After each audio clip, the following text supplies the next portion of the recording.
The very word secrecy is repugnant in a free and open society. And we are, as a people, inherently and historically opposed to secret societies, to secret oaths, and to secret proceedings. We decided long ago that the dangers of excessive and unwarranted concealment of pertinent facts far outweighed the dangers which are cited to justify it. Even today, there is little value in opposing the threat of a closed society by imitating its arbitrary restrictions. Even today, there is little value in ensuring the survival of our nation if our traditions do not survive with it. And there is very grave danger.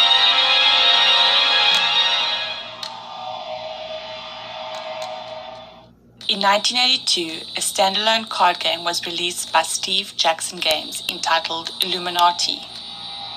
Inspired by the 1975 book, The Illuminatus Trilogy by Robert Anton Wilson and Robert Scheer, the game has ominous secret societies competing with each other to control the world through various means, including legal, illegal, and even mystical. Designed as a tongue-in-cheek rather than serious take on conspiracy theories, thus far, we've witnessed a reactionary divide to real-life catastrophes and fictional foreshadowing.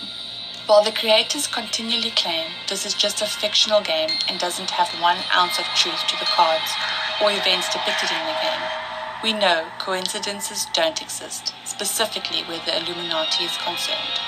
Either way, the mystery and yet at the same time the openness of the game has caused millions to question its meaning for nearly 4 decades. Then, in 1994, the same company released a collectible card entitled Illuminati New World Order, largely based off the 1982 release.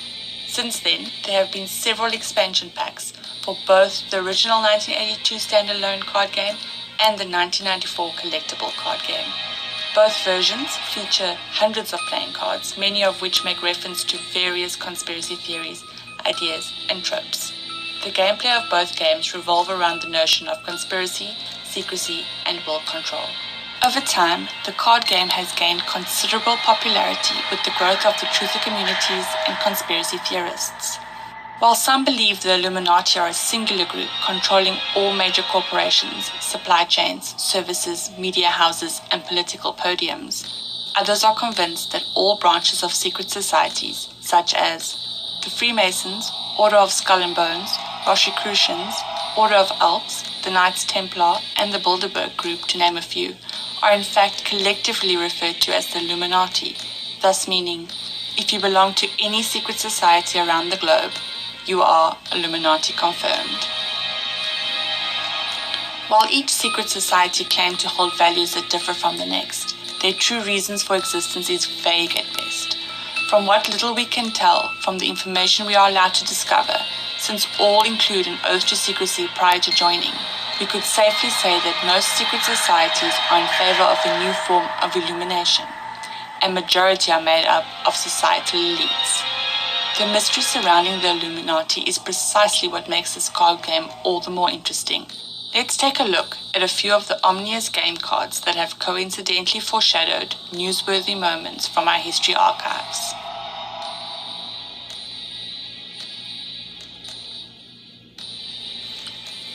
On September the 11th, 2001, 19 militants associated with the Islamic extremist group Al-Qaeda hijacked 4 airplanes and carried out suicide attacks against targets in the United States. The collision caused a massive explosion that showered burning debris over surrounding buildings and onto the streets below. It immediately became clear that America was under attack.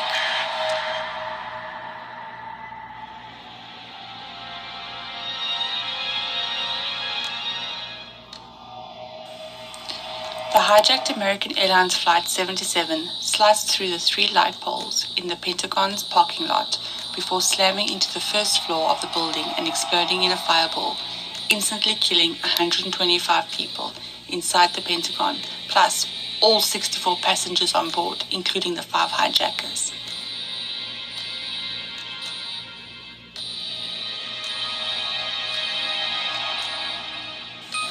The oil spill happened on or about May 11th, 2016, when Shell discharged crude oil into the waters of the Gulf of Mexico from its Green Canyon Block 248 offshore facility located on the Glider field. The incident resulted in an estimated discharge of 88,000 gallons of oil into the waters of the Gulf of Mexico.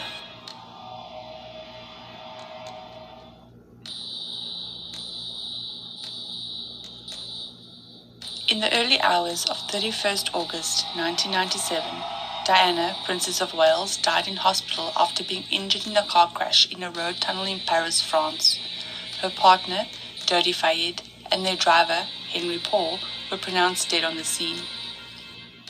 Diana was 36 years old when she died. Her death caused an outpouring of grief in the United Kingdom and worldwide, and her funeral was watched by an estimated 2.5 billion people.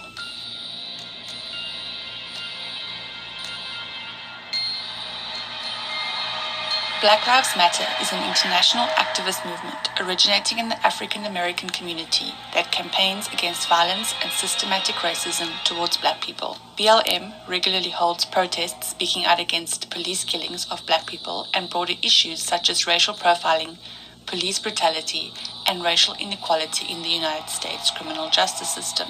In 2013, the movement began with the use of the hashtag Black Lives Matter on social media after the acquittal of George Zimmerman in the shooting death of African-American teen Trayvon Martin in February 2012. The US population's perception of Black Lives Matter varies considerably depending on race. The phrase "all life matters" sprang up as a response to the Black Lives Matter movement. By the summer of 2017, the movement was getting significantly less attention, which some people attribute to Donald Trump's presidency dominating national headlines.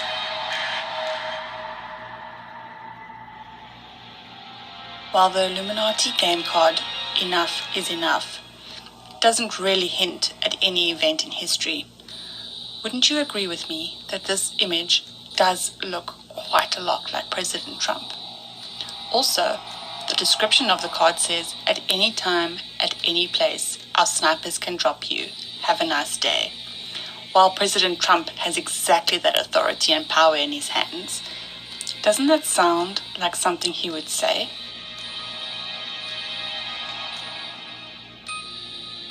Another one that deserves an honorable mention is the charismatic leader card.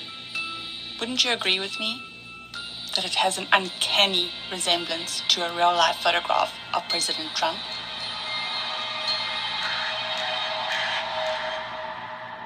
Moon landing conspiracy theories claim that some or all elements of the Apollo program and the associated moon landings were hoaxes staged by NASA. Much third-party evidence for the landings exist, and detailed rebuttals to the hoax claims have been made.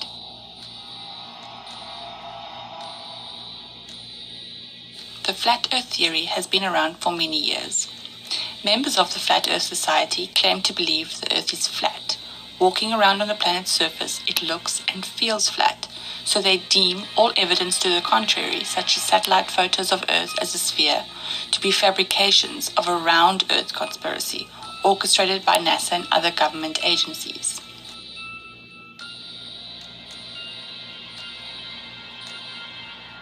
The conspiracy theorist card, more notable for the description it has, which says, "This powerless and much mocked group is prized by the Illuminati because their wild ravings often contain useful ideas." Population reduction is a very real topic that has made headlines around the globe. Many among the global elite believe that the growing world population is the number one problem facing the world. Many of them are absolutely convinced that overpopulation is a primary cause of climate change. The Georgia Guidestones, a granite monument erected in 1918 in Albert County, Georgia, in the United States, contains a set of 10 guidelines inscribed in 8 modern languages. As part of the first of the new 10 commandments, it reads, "Maintain humanity under 500 million in perpetual balance with nature." Bill Gates famously said, "The world today has 6.8 billion people. That's heading up to about 9 billion. Now, if we do a really great job, on new vaccines, healthcare, reproductive health services, we could lower that by perhaps 10 or 15%. Jacques Cousteau was a French naval officer, explorer, conservationist, filmmaker, innovator, scientist, photographer, author, and researcher who studied the sea and all the forms of life in water. He is quoted as saying, "In order to stabilize world population, we must eliminate 350,000 people per day." Coincidence? Maybe it could be, but personally, it's a no from me.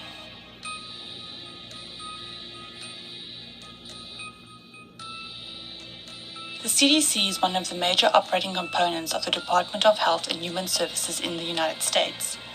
At this moment in time, the CDC is aggressively responding to the global outbreak of COVID-19 and the community spread in the United States. In other words, it's their moment to shine.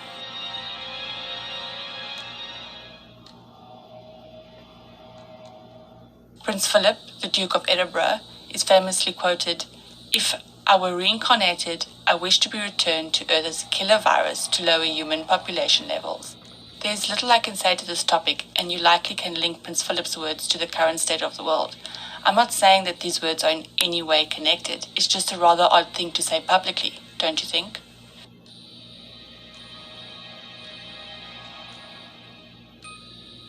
Nowhere in the world is gun control more controversial than in the United States, where gun possession is constitutionally protected, but where murders committed with guns are extremely common. The United States has by far the highest homicide by firearm rate amongst developed countries. Nationalization may be defined as government takeover of the ownership and operation of an industry or business previously in the hands of private citizens, with or without the consent of the former owners and with or without fair compensation. South Africa's ruling party has taken a decision to nationalize the South African Reserve Bank, and it will be implemented, President Cyril Ramaphosa said. "We have got to go through the process," Ramaphosa told Parliament. "There is no hidden agenda."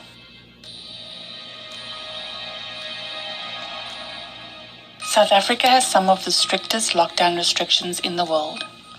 In a recent statement, South Africa's President Cyril Ramaphosa announced that a further 70,000 members of the South African National Defence Force will join the 2,300 troops already patrolling the country's streets in a bid to effectively enforce lockdown restrictions and law. This is one of the largest army deployments in the country's history.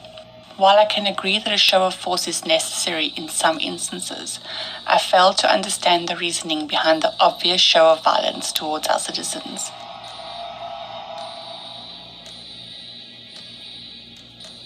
Censorship is when an authority, such as a government or religion, cuts out or suppresses communication. This has been done wildly. There are many reasons to censor something, like protecting military secrets, stopping immoral or anti-religious works, or keeping political power. There are 4 types of censorship: withholding information, destroying information, altering information, and self-censorship. The ultimate in censorship in our modern times may be that of a government's ability to edit not only what is being said today and tomorrow, but also what is recorded or remembered to have been said yesterday. There are a number of incidences where history has been altered to fit a narrative, where news articles are written in a certain narrative ad nauseum, done to alter our perception and distract us from the truth. In 1990, Steve Jackson Games' offices were raided. Despite no arrests being made and no employees being questioned, agents confiscated a number of items. This led to the trial of Steve Jackson Games versus the Secret Service.